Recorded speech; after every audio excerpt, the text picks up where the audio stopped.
Hello, আসসালামু আলাইকুম। আশা করি সবাই ভালো আছেন। তো আজকে আমার সামনে দেখতে পাচ্ছেন এই বেগুন বাগান বাগান ক্ষেত আর কি। তো এখানে কেল কইরা দেওয়া হচ্ছে সার দিয়ে, এই যে সার দিয়ে রাখছে। তো একটু আগে বৃষ্টি হয়েছে, তো এই কারণে বর্তমানে বন্ধ। তারপরও বৃষ্টির পর 2 কেল করা হয়েছে, এই যে 2 কেল করা হয়েছে। তো ওদিকেও আছে বেগুন, ওইদিকে বেগুন গাছ একটা বড় বড় আর কি, বেগুনে ফুল আসছে, বেগুনে ধরছে। যে এটা হচ্ছে তামুকের থাইল। যাই হোক, এটা আপনাদের পরে দেখাই, আগে বেগুন ক্ষেতের ভিতরে ঢুকি।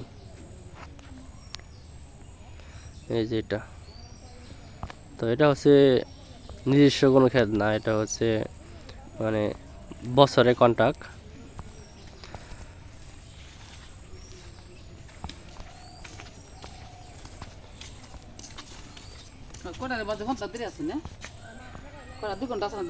হ্যাঁ,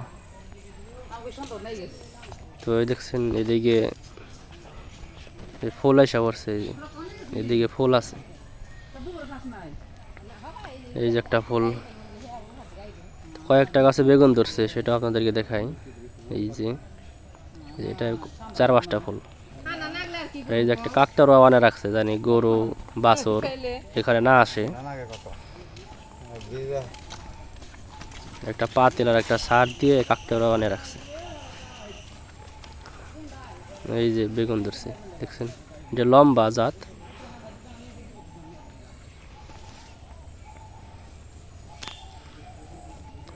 এই যে একটা আছে আর কি, এদিকে যদি ফুল ক্ষেত বেগুন তোলা হয় তাহলে 1-1.5 কেজি বেগুন হবে আর কি। মানে কেবল নতুন চারা তো, এই জন্য অল্প কটা বেগুন।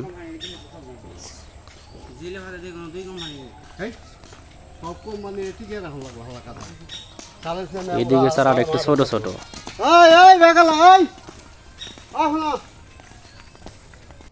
এদিক দিয়ে কোনো ফুল খুব একটা আসে নাই। এই যেখানে একটা বেগুন আছে, মানে এটি ওইটা আগে বোনা হয়েছে আর এটি পরে বোনা হয়েছে।